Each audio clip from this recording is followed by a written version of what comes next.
Hey y'all, and welcome back to another new video. So today's video is going to be all about how to boost your immune system. And I'm going to give a disclaimer at the very beginning of this. No diet, supplement, or lifestyle modification is going to stop you from getting COVID-19 except for staying in your house and wearing a mask. So I am not claiming to know how to cure or prevent you getting this disease. Improving your immune system is really important to staying healthy, but it was not a 100% shield against getting a disease. The only way to stop the disease that they know of so far is to stay inside your house, which nobody is doing. So if the number one tip I could give you for protecting your immune system or protecting yourself against COVID is staying inside. All of this stuff is not necessarily directed at COVID. I'm just going to give that right off the bat. It's just about improving your immune system overall. So my first tip is to get enough sleep.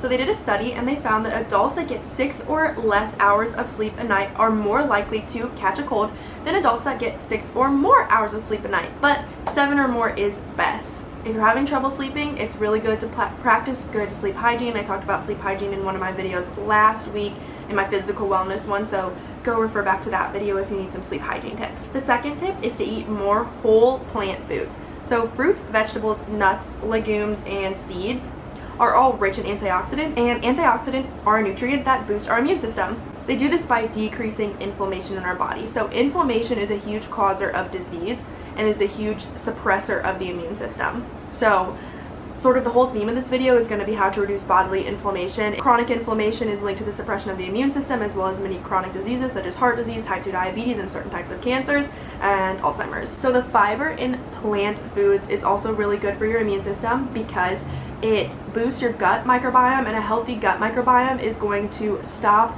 harmful pathogens from getting into your body through your digestive tract. Fruits and vegetables are rich in vitamin C, which has been shown to help people get over colds quicker. So vitamin C is good for our immune system as well. The third tip is to eat more healthy fats. So healthy fats are those monounsaturated or other sorts of unsaturated fats. So that's like olive oil, avocados, fish, seeds, olives, chia seeds. Those sorts of things are really high in healthy fats. So olive oil is like a huge anti-inflammatory. It's like one of the biggest, it's like one of the most anti-inflammatory foods.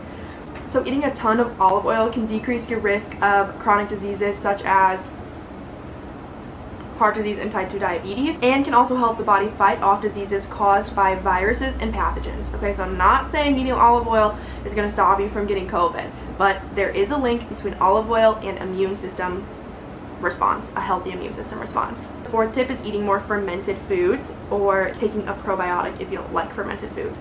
So fermented foods are things like sauerkraut, yogurt, kimchi, kefir, natto, or kombucha, and I know they're not everybody's cup of tea, so you could also just take a probiotic supplement. Once again, this improves that gut biome, and that gut biome is important to stopping those harmful pathogens from getting in through the digestive tract. So 5 is limiting added sugar and refined carbohydrates. That is because these foods lead to an increase in inflammation in the body, which is what we are trying to avoid. The sixth tip is to exercise, and I mean moderate exercise. They actually found that high intensity exercise, if it's super prolonged, can actually suppress your immune system, so that's not what we're trying to do. That's because some super intense exercises, if you had to ask my opinion, this part that I'm about to say isn't necessarily proven, but super high intensity dramatic workouts like some spin classes can actually boost your cortisol and suppress your immune system because it kind of like stress you out in the moment. So doing moderate exercise that's a little bit more relaxing, that's going to be what's going to boost your immune system. Exercise may improve your chance of a vaccine working for you. So vaccines don't work for everybody all the time, and really interestingly, how much inflammation is in your body can affect it. And so exercise reduces inflammation, moderate exercise reduces inflammation, and so it can actually improve the chances of a vaccine working for you, which is really important when the vaccine for COVID comes along, or when you're getting your flu shot or anything else.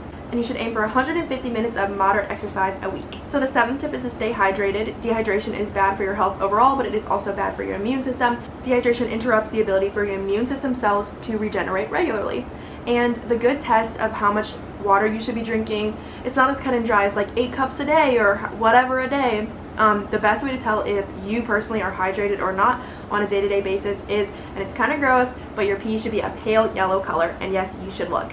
The eighth and potentially the most important is to keep your stress level low. So the stress hormone cortisol causes inflammation in the body. Chronic stress can cause chronic inflammation, which can cause chronic diseases like Alzheimer's, type 2 diabetes, obesity, certain types of cancers, and all sorts of other stuff. Alzheimer's, arthritis, rheumatoid arthritis, a bunch of stuff.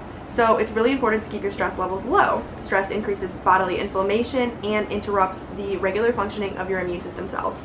So stress is really bad for us. Some things you can do to lower your stress are meditation, moderate exercise, journaling, mindfulness practices, and seeing a therapist. The 9th tip I have is that you should potentially be taking some supplements. So some people will go supplement crazy and brands try to sell you all these fancy supplements, and you don't need all of that. Whatever you can find at CVS and Walgreens is probably going to work. So you should potentially be taking a vitamin C supplement, and you should probably definitely be taking a vitamin D one, because both of those are really good for your immune system, and vitamin D is harder to get in your diet, like I talked about in my physical well-being episode. Vitamin D is in like liver and like stuff that is less common to eat, so a vitamin D supplement will probably be good.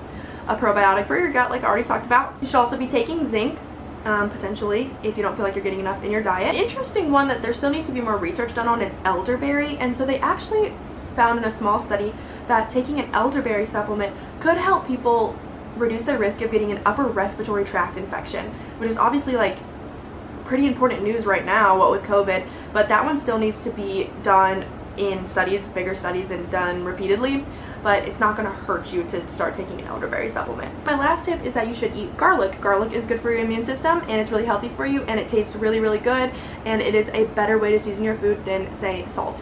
Didn't save the Italians from the bubonic plague. Well, like I said, these things don't cure disease. They boost the immune system.